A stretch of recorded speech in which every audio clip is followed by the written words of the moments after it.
बिस्मिल्लाहिर्रहमानिर्रहीम। अस्सलामुअलैकुम। नाज़रीन कराम, नई वीडियो में आपको खुश आमदीद कहते हैं। पाकिस्तान में इस वक्त जो कुछ हो रहा है और जो कुछ मामलात किए जा रहे हैं वो सारे के सारे in at the end Imran Khan की फेवर में जा रहे हैं, क्योंकि इन्होंने बनाए थे जाली बोगस केसेस। अब वो सारे के सारे फारिग होने जा रहे हैं। जो सबसे ज़्यादा इंटरेस्टिंग आज मामला हुआ है वो ये है कि असल में इन लोगों ने फैसला किया, बिल पास करने के बाद अब एक कानून बनने जा रहा है कि चीफ जस्टिस का आज खुद नोटिस यानी 184 का जो मामला है वो सारे का सारा कलअदम करार दिया जाए और उसके बाद इनके पास ये इख्तियार नहीं रहेगा। अब यहाँ सबसे बड़ा खेल जो शुरू होने वाला है वो ये है कि क्या इमरान खान की हुकूमत बहाल हो सकती है, क्या वो दोबारा बतौर प्राइम मिनिस्टर वापस आ जाएंगे। ये सबसे अहम तरीन बात है। इसकी वजह यह है कि इसके बाद कासिम खान सूरी का जो केस है, जो उन्होंने ख़त लहराया था और कहा था कि इस ख़त के अंदर अमरीकी साजिश है, लिहाजा उन्होंने उस वक़्त एक रूलिंग दी कि नो कॉन्फिडेंस मोशन नहीं हो सकता। जब आपने रूलिंग दे दी तो उसके बाद वोट ऑफ नो कॉन्फिडेंस नहीं हो सकता। इस पर चीफ जस्टिस ऑफ पाकिस्तान ने 184 के तहत एक नोटिस लिया था और इसको कलअदम करार दिया कि ये रूलिंग हम कलअदम करार देते हैं और नो कॉन्फिडेंस की वोटिंग की जाए। उसके बाद आप जानते हैं कि इमरान खान की हुकूमत डिसमिस हो गई। अब मामला क्या हुआ है? मामला ये हुआ है कि अब चूंकि 184 को कलअदम करार देने जा रहे हैं, फिर नवाज शरीफ की अपील दोबारा रीस्टोर हो जाएगी, यूसुफ रजा गिलानी की हो जाएगी, जहांगीर तरीन को दोबारा नाअहली पर अपील का हक मिल जाएगा। लेकिन सबसे बड़ी बात यह है कि अगर इन सब को हक मिलेगा तो फिर कासिम खान सूरी भी अदालत जा रहे हैं और वो भी अदालत में जाएंगे और उन्हें भी इन लोगों की तरह अपील का हक मिल जाएगा। जब अपील का हक होगा तो उसके बाद ये रूलिंग सस्टेन रहेगी, यानी पूरी तरह कलअदम करार नहीं दी जा सकती, क्योंकि अगर नवाज शरीफ और बाकियों को अपील का हक मिल सकता है और उनके मामलात हो सकते हैं तो इमरान खान की हुकूमत क्यों रिस्टोर नहीं हो सकती। अब ये एक नई बहस छिड़ गई है, क्योंकि इसके बाद उन्हें भी अपील का हक मिल जाएगा और अगर वो तमाम चीज़ें इनके रिलेटेड हो जाती हैं, यानी जो काजी फायज ईसा ने फैसला दिया उसके रिलेटेड अगर सारी चीज़ें कलअदम करार दे दी जाती हैं तो फिर इसका मतलब है कि कासिम खान सूरी के खिलाफ जो फैसला 184 के तहत आया था वो भी कलअदम हो जाएगा। तो ऑटोमेटिकली असम्बलियां रीस्टोर हो जाएंगी और अगर असम्बलियां रीस्टोर हो जाती हैं तो ये वाली जो इम्पोर्टेड हुकूमत वाली असम्बली है ये फारिग हो जाएगी। तो नाज़रीन इकराम, अब ये एक अजीब व गरीब नया बहरान खड़ा हो गया है और ये इतनी बड़ी डेवलपमेंट है कि अगर ये कानून पास करते हैं तो भी फंसते हैं और अगर कानून पास नहीं करते तो डेफिनेटली इनके लिए मौत है, क्योंकि अब जो प्लानिंग चल रही है वो अमरीकी सहाफ़ी ने बेनकाब कर दी है। वो बहुत बड़े लेवल का काम हो गया है। आप देखें कि आज सूरत हाल क्या हुई। अब chief justice of Pakistan tolerate करने के मूड में नहीं है।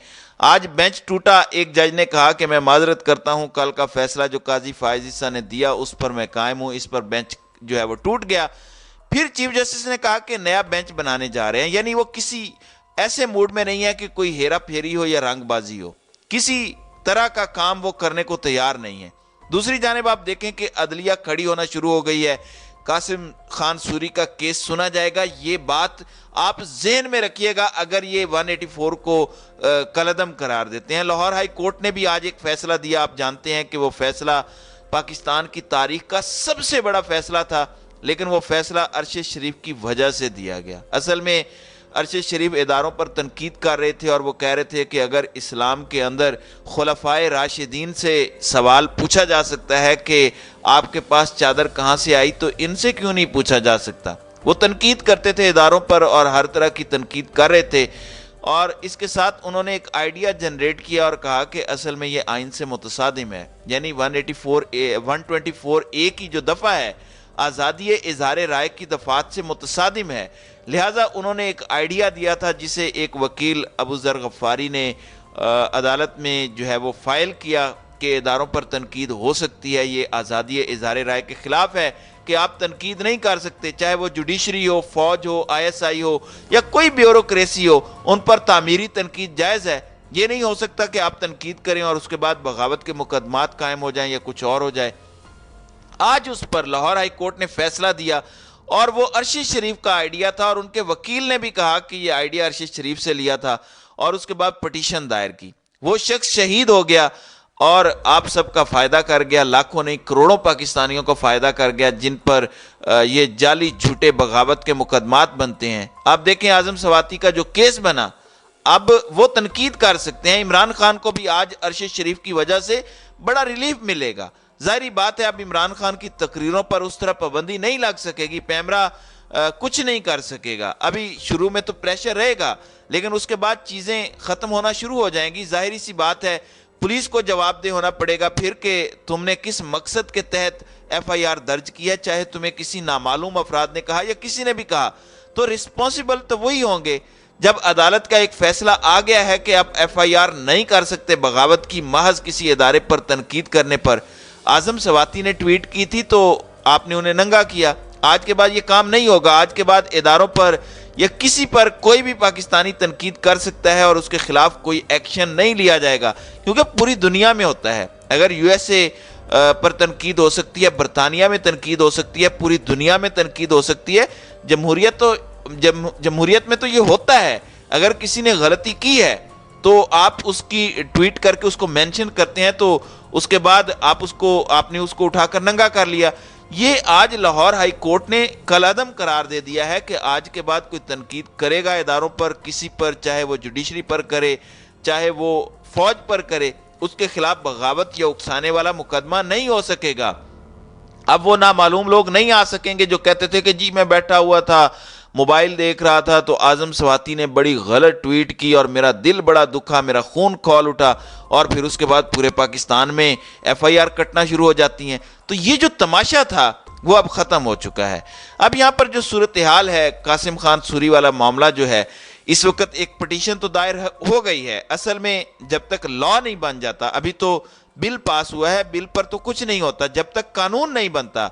اگر یہ قانون بنے گا تو سپریم کورٹ اول تو اسے اڑا کر رکھ دے گی، کیونکہ 184 پر تو پہلے ہی 5 ججز کا 2021 کا فیصلہ آ چکا ہے کہ آپ اس کو تبدیل نہیں کر سکتے۔ تو یہ معاملہ تو بڑا کلیئر ہے، لیکن اگر اس کے باوجود کچھ ایسا معاملہ ہوتا ہے تو پھر اس کے بعد سپریم کورٹ اس کو دیکھے گی، اور اگر یہ فیصلہ لاگو ہو جاتا ہے تو پھر پٹیشنز دائر ہونا شروع ہو جائیں گی اور ان کے پاس کوئی جواز نہیں ہوگا، اور قاسم خان سوری کو بھی اپیل کا حق مل جائے گا۔ تو کیا عمران خان کی حکومت ریسٹور ہو جائے گی؟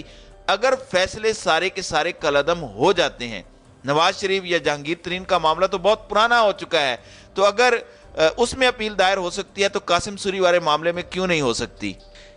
یہ اصل میں پاکستان کی تاریخ کا فیصلہ کن موڑ ہے۔ ہونا تو یہ چاہیے کہ چیف جسٹس آف پاکستان جو اس وقت صورتحال چل رہی ہے، فل کورٹ بینچ بنا دیں تاکہ پتہ تو چل سکے کہ کون جج جو ہے وہ آئین کے ساتھ کھڑا ہے اور کون دوسری سائڈ پر کھڑا ہے۔ چیزیں بڑی کلیئر ہو جائیں گی، اور یہ بات اب پورے پاکستان میں سارے لوگ کہنا شروع ہو گئے ہیں اور پوری دنیا میں، کہ اگر برطانیہ کے اندر ہر ادارے، ہر شخص، ہر کسی پر تنقید ہو سکتی ہے تو پاکستان میں کیوں نہیں ہو سکتی؟